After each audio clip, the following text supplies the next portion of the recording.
I'm Scott Farber, and this man across from me, of course, is former New York Giant, host of the Extra Point on this network, co-host of the podcast, the NFL Player Association president for the Dallas-Fort Worth chapter, Memphis living legend. I have something else written down here, and I can't even read my own writing. You need my glasses. I need a magnifying glass. Well, anyway, I know it was probably some really charming, witty line that I wrote down. But he, of course, is Larry Mallory. And Larry's wiping some tears away. We just did some voiceovers for that Tennessee State video that's going to be up on the website shortly. So we want everybody to see that. It's just a little snippet of Larry's return to Tennessee State. He was there. We were both there for a function with a bunch of guys that went there that went to the NFL. It was a charity event for the college. Salute to greatness. Salute to greatness. Mm-hmm. So we want you to watch that, some touching moments. All right, Kyler Murray, number 1 draft pick in Arizona. So I've got to ask you, the first question I've got to ask you, how does Arizona give up on their number 1 pick last year, Josh Rosen? How do you give up so quickly on a guy that not only that, they traded him, but they gave up so much to get him? That's true. So they lost all those draft picks, everything. It's just all gone now. Tell me what you think about all this. You know, I don't know if this is a new pattern of management in the NFL or not. That them giving up all of that to get to Kyler Murray, and we know he's the number 1 draft choice. So no matter his size or whatever, he's obviously a good athlete. But there's some other teams that kind of is doing the same thing. It's almost like they are regenerate. The Giants did the same thing. They let Olivier Vernon go and Odell Beckham go, and now they come back and get a subpar, or possibly a subpar quarterback. So when you say at least, man, is he a fan? Right, at least in Arizona, they're going to give this young man a chance to see if he can't change that team around. But you gave up everything to get Rosen last year, and now it just. So to me, it's like you get a very short shot before that Greyhound bus, as you say, is coming in. That's right. Number 1 picks don't get that chance anymore. I mean, because I remember, Larry, when you were playing, when we were young kids, guys like Terry Bradshaw sat for 5 years, waiting their turn. That's right. Steve Young, well, of course, he was sitting behind Montana, but they sat for years waiting their turn. Aaron Rodgers. That's right. Sat for years waiting their turn. Now it's, boom, you're in. I mean, if you don't produce immediately, you're out. And is it necessarily the quarterback's fault? Well, as a player, we don't question it much because at the end of the day, there's no player that's making as much as the owners. Right. But the money, that's a lot of money to be able to get, for a short period of time of performance and then move on to another team. It's almost like they're changing the personality. When you change the quarterbacks like that, to me, it changes almost the personality of the team. And maybe well, not almost. It does immediately. It does. Because you've piped it into us so long that the quarterback's the leader. That's right. And his pattern of play honestly sets the tone of what's successful for the team. Right. I'll give you an example. Kyler Murray will not be a direct drop back quarterback. Right. He has to move around to be able to get some sight. Because if he's stuck in that pocket all the time and he got all these 6'5" players with their arms up, I know that they're saying that he can do like Patrick Mahomes and throw around you. But at some point, that's going to be a challenge. Well, he did in college. He did very well. He had very few block passes. But the point is well taken because when you get to the pros, it's a whole new level now. It is. Because everybody in the pros was the superstar in college. That's right. And in college, you're playing a team, only 1 or 2 guys get drafted. So the other guys aren't superstars for the NFL level. That's right.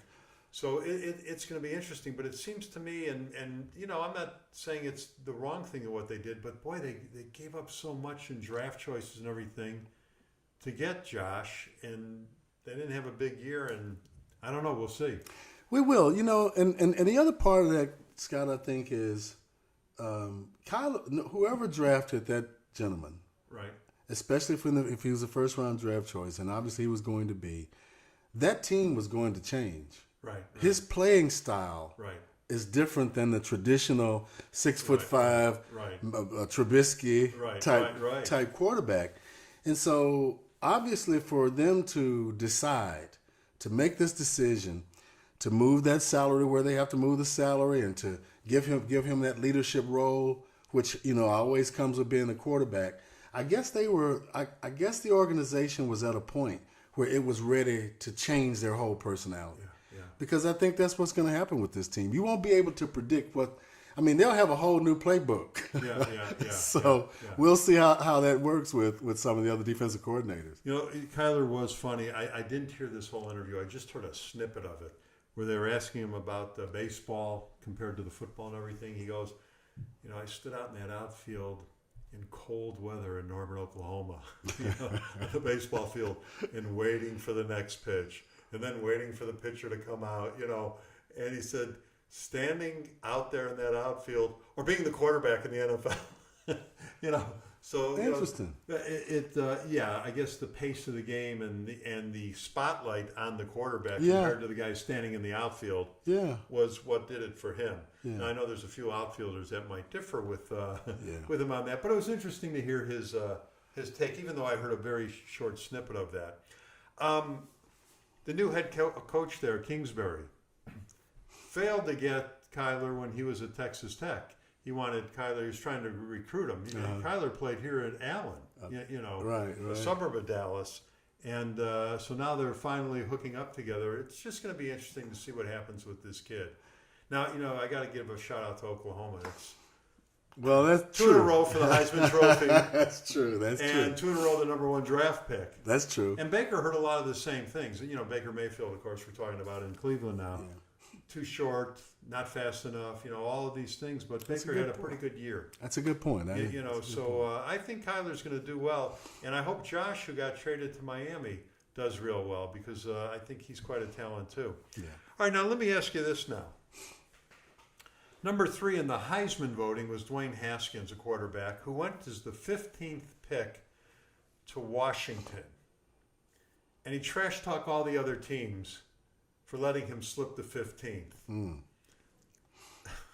What do you think of that? Is that showing some spunk or, Well, I think it's showing spunk. I liked it when he did it. It has a degree of spunk to it. Yeah. Especially because he has something to sign and he knows where he is right now. Yeah. Right? It wouldn't have done well for him to do it prior to the draft, so I totally agree with that. Right. But, we had Haskins going to the Giants.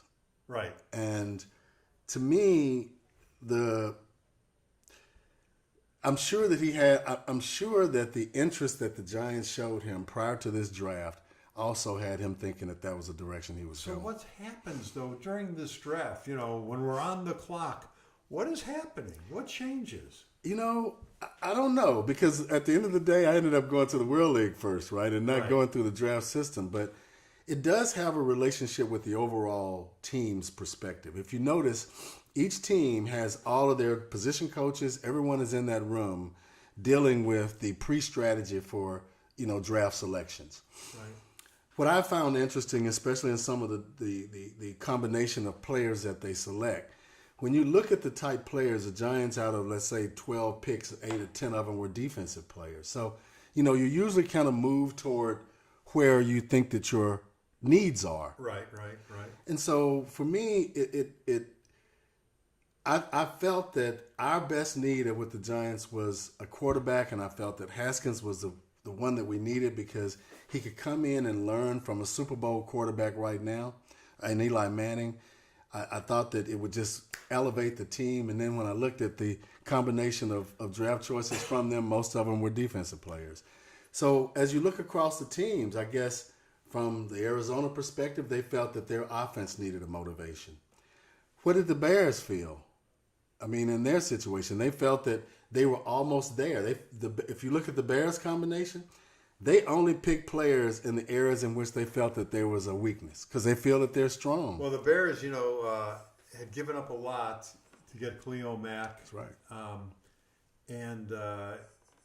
So as a Bear fan, I'm okay with all the draft picks they gave up because Khalil Mack turned out pretty well. Right. We don't know what those draft picks are going to do. But even if they turn out well, Mack is at a pretty high level. He's at a high level, but from last year to the year before, the Bears showed improvement, Oh, and yeah, they've been yeah, constantly yeah. showing improvement. And I think that they're on a better trajectory than the Giants. Yeah, yeah. And so when you get a team like when you get Haskins going to the Redskins, and now you have a divisional rivalry, because he Yeah. thought he was going to the Giants Well, too. let me ask you. Let's talk about this kid from Duke, Daniel Jones. Yeah. He goes to New York. So already it's very difficult to be in any sport in New York. Let's face it. Because, boy, the fans, boom, turn on you, love you, or turn on you in a heartbeat. So a couple of questions. When does he get his chance to replace Eli? Because that team isn't going to go anywhere with Eli this year. As much as I like Eli, he's probably done, with the Giants, leading them to another Super Bowl, would be my guess. But I've been wrong before. But I would say not. So when does he get his shot? And then is he going to be scrutinized for every interception, every incomplete pass, to ad nauseum, especially if Haskins has a good week and Daniels has a bad week? Exactly. Tell me what's going to go on in New York. Well, I think he's going to be facing a lot of pressure. Jones is. I mean, any and New York City. Yeah. Just playing there is competitive. Right. And so the Duke quarterbacks rating, as they like A, B, C, D, F. Right. They actually rated him as a C, but they did give him a C plus. He was injured in college. They didn't feel that he had clean pocket mechanics. Right. Right. But they did feel that he could handle the shrewd pre-snap routine. In other words, they felt that mentally, he would be able to handle the way that Eli has sort of positioned the Giants offensively now, which is as long as you can read pre-snaps and understand the defense, and they felt he was more cerebral than athletic. I guess. Right. Well, now here's another question, because this really gets into the science of scouting, I guess, that I don't understand, and how they make these determinations. But Buffalo signs 6'7" University of Buffalo quarterback Tyree Jackson, and they give him $75,000 just to come to training camp. So he was undrafted. So here's a guy 6'7", played pretty well at the University of Buffalo, and doesn't get a shot anywhere in the draft. He has to sign a contract to come to camp. Right. Is he going to make the team? I mean, a guy like that, is that just a little find, that the little diamond in the rough we found? How do you not draft a 6'7" successful quarterback? Well, and this is being kind of controversial, but we've talked about how do you not draft so many great HBCU players? Right. Because you can get them. Like that young man we met on the field at Tennessee when we were out there. That's right. Because all conference for his career and didn't get drafted, and still hoping somebody's gonna. That's it. Give him a look. And the issue becomes, here's a 6'7" quarterback, right? In a sport where the defensive linemen are getting taller and taller, faster and faster, and bigger and bigger. And we're going with smaller quarterbacks. I was about that, right? If we're going number one, the number one strength. If you go to the right university, you might end up getting, in the draft. You did not see a lot of small universities, or the draft now is for major colleges primarily, and not for HBCUs, I don't think. Well, I know that's controversial, but yeah, and I mean, and I just go back. I remember when you just started telling me about all the guys. It all started with you sending me your high school basketball picture. Right. And there were 12 guys, and you said, 9 of us went into either professional football or basketball. And that was 9 out of 12, and I was amazed at that. Yeah. I mean, it's like, because, from an area, from the Dallas area, all the kids playing sports, I figure 3 or 4 are going to go into a pros out of the millions that are playing sports out here. But you would tell me about, Tennessee State. Yeah, these 9 kids went on to pros, and then when you were playing football there, everybody went to the NFL. Yeah, all the seniors ended up going. I mean, it's amazing. But and now, see, from an economic standpoint, and I can understand it. If I'm sitting, in the owner's room, and I know that I can get a plus or a B plus player for less money, then I would probably negotiate in that way too. But there are some interesting dynamics now as relates to where you go to school, how much you get paid, and how you're selected in professional sports. Right. Now, I just thought of this, so I'm going to just change the subject for a second, Okay. and then we're going to come back to Okay. the NFL. Dabney Sweeney, coach at Clemson, just got a better deal than the guy Nick at Saban? Alabama. The real Dabo Swinney makes more than $11 million now. I think they said it was the biggest, football coaching deal ever. Yeah, we are. So I'm assuming that it is. Saban was at 11. So does Saban, his mystique, his run, his whatever, is that over? No, and that's Saban has to beat him now yeah. Well, because he hasn't. Well, this last year for sure. the football generates the highest amount of revenue for Right. all sport, right? Right. Especially in college. And so the fact that Dabo Swinney now has escalated him in salary only, just says that Dabo Swinney has been attracting the kind of investors and into that university. But Sweeney is also the national champ, And he beat Saban. that's true. That's a good point. But they're still up there at the top. I mean, neither. Oh no, I know they're both Yeah. at the top, but I'm saying that Saban get knocked off his pedestal a little bit. Well, I mean, I think even our conversations that we've had in the past about trying to get Jason Witten and Archie Manning to Tennessee. He's protecting Saban. That I am really because Saban can sit in the front room of parents and convince them to send their kids there. That's very important. No, let me tell you something. I'm not putting down Nick Saban at all. Oh, yeah. I was just making a point. Because it's somebody has reached his level. Yeah. Look, Saban has been tremendous to college football. But Scott, now, I'm going to throw this into the mix now because now that we have all these issues relating to college sports, Right. we really don't know how much college football coaches are making. Well, Because they could, that's you know right. what I mean? That's right. But beyond that, if you think of an $11 million salary, how come the kids can't get anything? Thank you.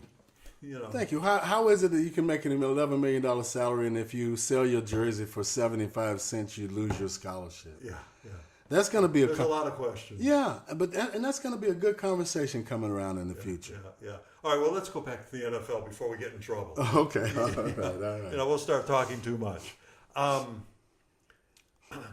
Cincinnati, with their first pick, took an offensive lineman, Jonah Williams from Alabama. How can the fans accept that? It's not an offensive lineman's not a sexy choice. When they're trying to turn around and win, can fans accept an offensive lineman being the top choice? I know the team can. Yeah. But the fans are looking for a big name running back, a big name quarterback, a big wide receiver. Does an offensive lineman get them going, man, we're going to make an improvement because of that? Well, I think what it does, it puts more pressure or more importance on just what you just said. Man, for you to take an offensive lineman in the first round says that you feel that your team is at a point where that's all I need. Right. You follow me? Or that plus something else is all I need to get to that next level. Right. And so, if anything, it puts more pressure on the head coach Right. to pick up an offensive lineman because there should be a definite adjustment or change in the running game and the passing game, whatever the offensive tackle. Is he a tackle? Right. Yeah. Whatever. And tackle, that's a strong position. That's the anchor primarily. The center is always the anchor, but that's the anchor of a strong backside because that offensive tackle is keeping that speed rusher off the backside of the quarterback. Well, the highlights of this kid were pretty impressive. There we are. They showed him blocking a guy With down one the arm. field. It was like in that movie, The Blind Side, where he pushed the kid all the way off the field. Right. But I look at it, thinking it from a fan standpoint. I wonder if they went, oh, brother. Or if they go, man, now we're going to be able to run the ball. Our quarterback's going to be able to throw the ball. I mean, I don't know how fans see it. Because, what we're arguing today is about the Duke quarterback who had a pretty good year. The Giants took him, and the fans aren't happy about it. That's true. That's a good point. Because they wanted the guy that went to Washington. Well, a lot of times your pre-advertisement speaks for itself. Right. And honestly, Haskins probably had one of the best pre-advertisements for all the quarterbacks, Right, in right, the right. row. They felt he was a good drop back passer. They felt he could had a good release. All of those things. So, Right. not just the Giants and Larry wanted him, but a lot of people probably wanted him. Yeah, Right? well, sure. Yeah.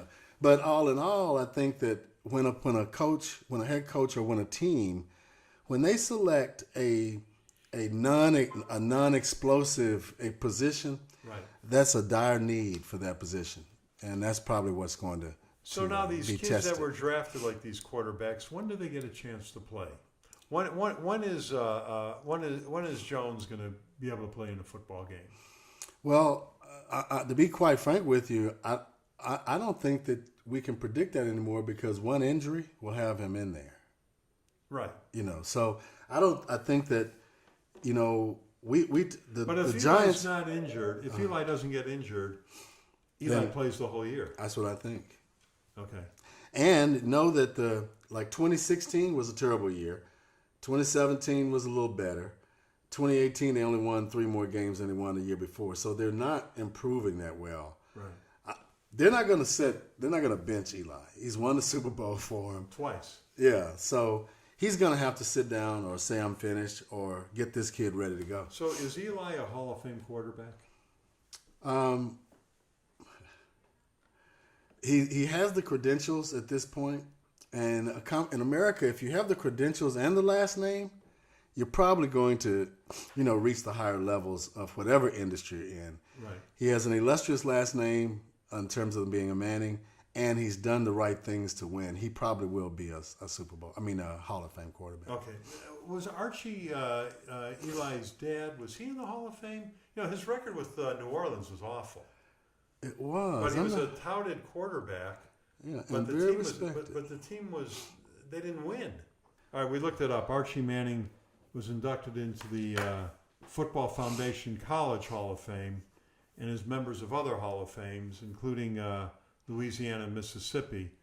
But I don't see him in the Hall of Fame in the National Football League. Okay, so But we're very well respected, though. but Peyton's going to be in the Hall of Fame. Oh, yeah. Peyton will be in the Hall of Fame. And yet they both won 2 Super Bowls. Peyton lost the Super Bowl. Mm-hmm. But the last Super Bowl Peyton won, though, it wasn't because of him. When he played for Denver. But he's the quarterback. But he was the quarterback. But he was a shell of himself, and That's true. and the defense really helped win that game, as did the team. Eli, did well in both games and knocked off New England that had not lost a game all season. That's right. So by That was the head catch. that was the head catch. So that head catch, and then the final play, that catch in the end zone, Yeah. that changed all the history of the NFL, because that would have been the first undefeated season to win that many games. I know Miami had the undefeated season, had but 17. they played 2 less games, I believe. That's true. That's true. Yeah. So it did kind of change everything. All right. So what are your overall impressions of the draft? Well, my first impression was how appropriate it was to have it in Nashville, Tennessee. I mean, they had a ball. It was outdoor. It had a huge turnout. It was a huge turnout. What they did, I think, was almost incorporated into the tourist Right. environment that's regularly there. Right, And I think that that was just absolutely fantastic. Well, I've been going to Nashville for over 20 years. We had the ad agency has a lot of clients out in Nashville. Most recognizable, of course, is the music industry, all the record labels. Mm-hmm. But we've also worked with hospitals out there for many, many years in the advertising. And I just remember going there for so many years. And it was a small town. Right. And I remember that the recording artists would have their own offices on Music Row, as it's called. And you could go by and see them sitting in their office. They'd walk around the street. People didn't bother them. Yeah. Like like a Hollywood movie star might get people rushing up to him. Here they kind of left them alone, and they were just part of the society. And now that town, I think it's because of the Titans and maybe because of the Predators coming in. That's true. Like you and I were talking, and you said it best when you looked at me and said, this is a small town infrastructure with a huge population. It is bursting at the seams. It is. And then when I'm watching the NFL draft, and you are just seeing those thousands of people in the tourist area That's already. Right. That's right. It was unbelievable. It was, and I liked the, Too Tall actually. Well, they had a lot of the number one draft choices made I think it was around 2 presentations. Right. Right. And if you remember, I didn't get a chance to visually see it, but he told me that he was going to salute to the historical black colleges and universities. Right. Did you get a chance to see I it? didn't see Too Tall. Well, they told me that he did. He gave a salute to HBCUs, for and then he gave the number one draft choice for the Cowboys. Yeah, good for him. Yeah. Now, if anybody could hear the sawing in the background, Larry and I are building a little set to do our podcast from. Well, we're not building it. We got Adam. Adam does everything. That's right. You know, he edits, he shoots film, and he Travels well. breaks rooms apart. That's and, right. Yeah, he travels well. You know, well, he's glad when we take him out to eat. That's for sure. All right, let me change the subject here for a minute, and then we can come back if you want to have some more comments on the draft. Mm-hmm. Tiger Woods won the Masters. And You're just sitting and smiling. well, because that's what everybody did when they did it. Yeah. When he won the Masters, everybody kind of smiled. It was like, it was probably one of the most. I was at a bar, one of my bars, and it was probably one of the most unifying victories I've ever seen. Yeah. Everywhere, everybody was happy that he won. I don't care if you were tall, short, big, little, lived on the north side, the south side, like golf, not like golf. It was almost a regeneration of the game. They were happy that after all of what he's done, that he had another victory. But what I really like about it is how the young players, the young golfers, Right. 85 victories, man. That's a lot of victories in any Yeah. Well, sport. I think it's 81. 84. 81. Okay, 81. Yeah. That's in the United States. You know, he's got overseas victories too. I mean, he's got over 100 total. Imagine this. Imagine getting his house. He has to have a big house because he got to have a trophy case for 100 That's right. trophies, Yeah. right? Yeah. So to me, it was like a unifying moment. It was a good collective moment for people to be appreciative of somebody that just has had a hell of a career. You know, I was going to play golf the day of the Masters in '86, and I went over to pick up my golf partner, and the Masters was on, and that was the day Nicklaus had that tremendous victory at age 46, I believe it Right, was. that's what it Never was. got to go play golf because started watching it and just brought you in, and Tiger took that to a whole new level of bringing in people to watch golf and root for him. It's unreal to me, to see how this athlete in the world of golf has been recognized as the best athlete in the world, and over the years and several times, and just on and on what he's done for the sport and the money that's involved now and the crowds and the watching him win That's that right. Masters. That's right. It was unbelievable. Everybody had thoughts on it. And the timing of it. If he doesn't win that, a lot of people would never know what he's done, especially young people. Right. They wouldn't have known that he's had this many victories. Well, his kids got to see him win something. That was the next. That's true, man. Yeah, because they didn't know. It's like we always talk about. I know my kids know nothing about my life. They're not interested. Right. Dad, I put this on the credit card. Okay, that's all they.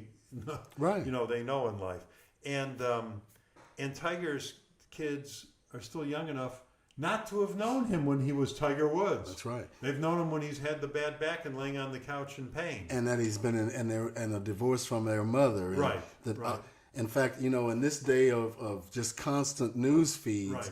all they really knew were the negative side Yeah, of his that life. he was bad. That he was a bad guy. Yeah. So for him to come in, and even the young players, when those young, the Spieths and the Molinaros came back to say, imagine how it feels to have 81 wins. Yeah, I mean, that Or to watch this guy win that they've heard all the stories. Right. And they go, he's on the tour, he's not so scary. from a time when, You from a time when there were not so much social media Right. to now, Right. and for him to win now, this will be the last thing that people remember, not the fact that Right. it has had a failed marriage. Now is he going to win again?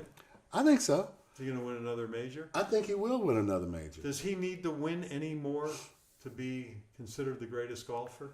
No, I think, well, I think he's going to be amongst the greatest golfers. Well, we know that. Right. I mean, but it's him or Jack. Right. Is it a generational thing, or is one of them stand out who's going to be the greatest? No. He's got a lot more victories than Jack. But Jack, of course, has more majors. Exactly, and I think that it'll become a generational thing. Yeah, I think it always is. It is. The greatest of all time. Thank you, Jack. You know. Jack, the things that Jack did, honestly, are very similar to the things that's happening now. In that, Oh, yeah. the equipment was different, the ball flight was different. I mean, now. Well, we only watch golf because of Jack. Exactly. When we were growing up. So, You know. so Tiger is the modern Jack. Yeah. We'll You know put it what that I way. found very interesting about that is one of the knocks on Tiger is that his competition wasn't as tough as Jack's competition. And I'm sitting and going, well, you say that because Tiger would always win. Doesn't mean that they're bad. That's right. That's true. You know, That's a good but point. now they were saying, but look at the competition now. You got Rory McIlroy, you got Jordan Spieth, you got Justin Thomas, on and on and on. And they're right. They're all great golfers. Tiger beat them all. Right, and plus you got television, you got computer, you got handhelds, you got Right. So the impressions that people are getting of everything, not just golf, has exponentially increased. So whoever does something great now, they're always going to seem greater than the past, just from the availability of that information. Of everything. Yeah. Yeah, I mean, even like when Hank Aaron, hit that home run to pass Babe Ruth, he runs around the bases. Those two fans came on the field untouched. He kind of elbowed them away and just kept jogging around. I just think the fanfare would be much different now. Oh, it would be. It'll be all over social media. It would be Instagrammed and all kind of stuff. It would be such a different thing. All right, now I want to ask you about the NBA is in the playoffs now, and the big series that everybody's got their eyes on now is Oakland and Houston. Houston was on the verge of Golden State and Houston. Golden State. Oh, okay, yeah. Golden State and Houston. Okay. Now, Houston last year was on the verge of knocking them off, and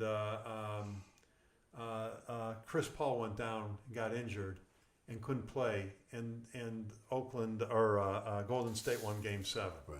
and then and went on to win, and so they're really looking at this series as be the big one right now. Yesterday there was some officiating that really was upsetting to Houston. It was every time Harden would take a three-point play, you're supposed to have your space to land when you take your three-point shot, and he kept landing on the defensive player, and they weren't calling the fouls. So they were complaining. They said it happened 4 times, and those are obvious fouls. The refs said that they missed some of them, and they're thinking that's 12 free throw attempts they didn't get, and they lost by 4 points. That's interesting.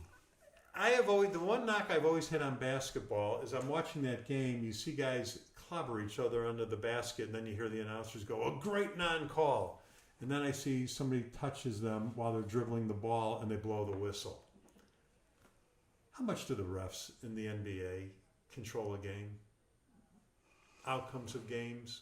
Do you think they do it all, or do you think that they have, not intentional, but do you think that they have a role in the outcome of the scores?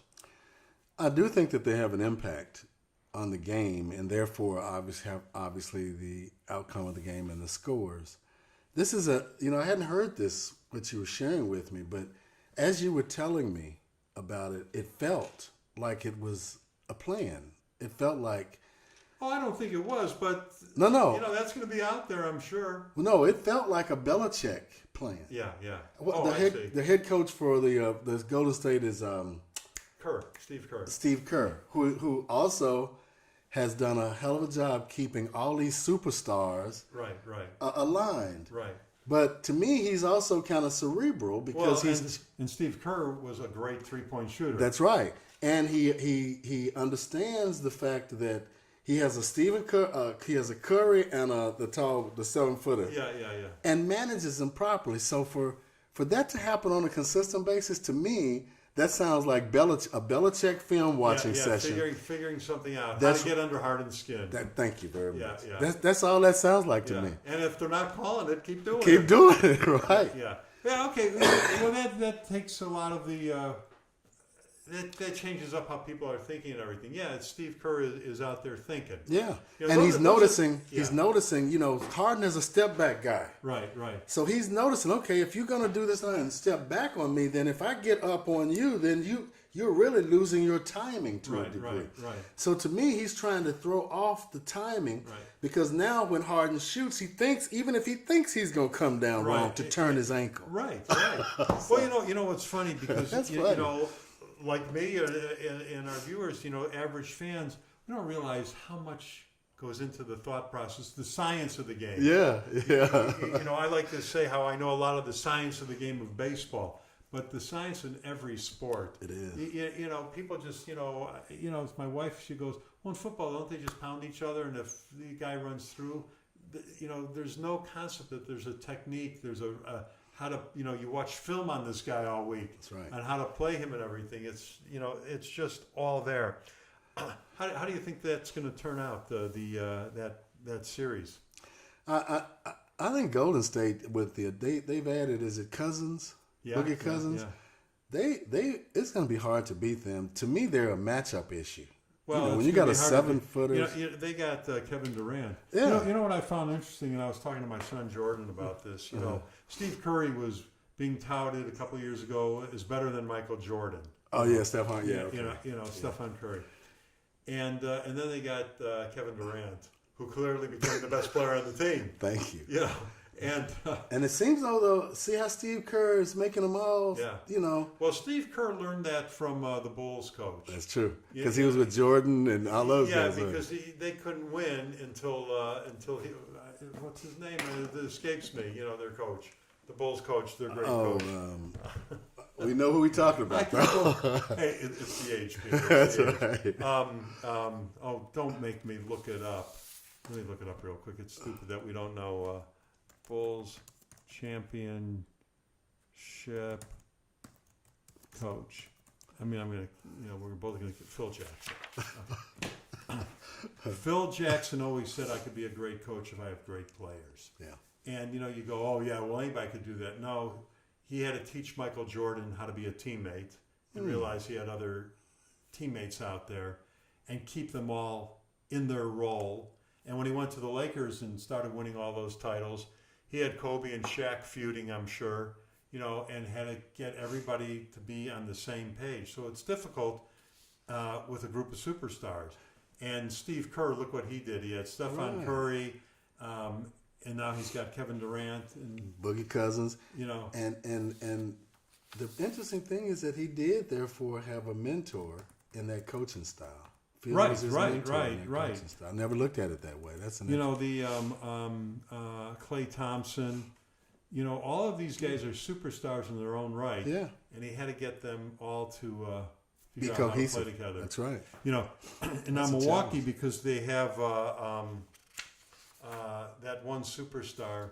The Greek guy, John Tico. yeah, with that real long name. That's right. Say it backwards, say it forwards. The Greek Freak, as they affectionately call him. Boy, they got shut down by the Celtics pretty quick. Kyrie Irving has got to make a name for himself too.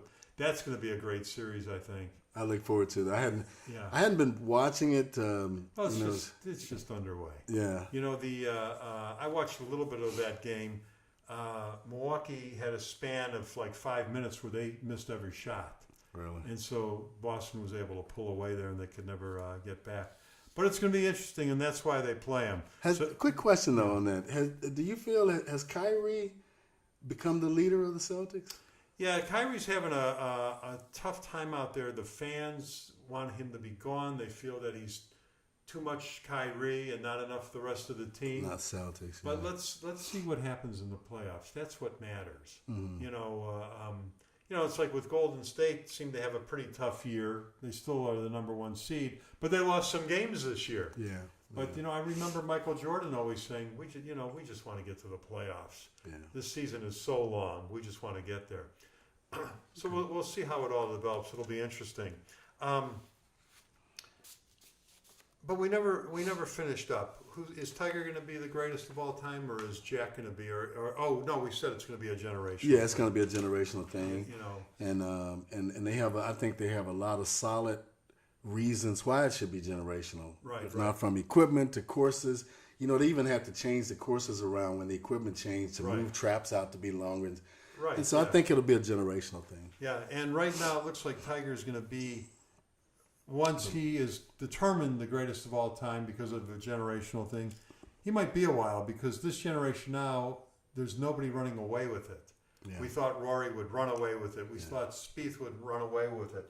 I think it's harder today to stay so focused to be the number one guy for long stretches because they got so many other commitments now going on besides true. playing golf, these guys. Yeah, the commitments, they're earning money in different places. And, Right. and again, the equipment the equipment is truly aligned to every aspect of their bodies. Right, right. You know, so it's a different environment than it was, but You play with clubs that have sound effects that make creaking sounds to fit your body type. A little creak here, a little creak there. And I know one of your clubs has a brace on it. that's true. That's true. Yeah. That's true. Anyway, anything else before we close out? Anything else on the draft? Well, you know, Anything shock you, surprise you? the most surprising thing probably I had on the draft was Corey Ballantyne getting shot and his friend getting killed after back in Topeka, Kansas, after the draft. Dwayne Simmons was the Yeah, kid that was shot and killed. that's the first time in my lifetime that I've ever heard of that. Well, Len Bias died of cocaine when he got drafted by the Celtics. That's a good point. I didn't think about that one. You know. So we've had some tragedy before, but I don't even know what happened. What do you know about the shooting? Why They say it was a house party, and they started some gunshots rang out at the house party. One shot, one Oh kill. my gosh! Probably celebrating. Celebrating. Yeah. And now, what do the Giants do? The first two picks were obviously was a quarterback. The first one, the second was a defensive tackle. Right. Of all of their picks, they focused on the defense more than anything else. But the first two picks, the grades were C+ for the quarterback and D+ for the defensive line. No, but is Corey going to stay in their plans? Are they going to? Oh, in terms of Corey Ballantyne? Yeah. Well, yeah. So far, they're only saying that he's recovering. He's in the hospital. He's recovering. I'm not sure. You know, this is new. I'm not sure what the next steps will be. Yeah. I mean, is he going to be able to come to camp? How much camp will he miss? And then will he Has he just- signed the contract already? Has he Yeah. not? If he hadn't legally, is he there now? You're right. It's a lot of things. But on the Giants' strategy, the Giants end up having 7 defensive players. So obviously they feel that the defensive side of the ball is weak. A few cornerbacks, a lot of cornerbacks, Julian Love, and that honestly that might hurt Ballantyne because they did draft, 3 cornerbacks in the round. So Well, it's just an awful thing that happened, and I hope that he just has a speedy recovery and can get his shot yeah, to go into the NFL. All right, man. I think we're wrapped up for today. Well, sounds good. We got the draft out of the way now. I guess it's football. It's basketball time. So And now the most important thing. You got time for lunch? I do. Okay. All right. Let's get out of here. Let's go eat. All right. Okay. Okay, man.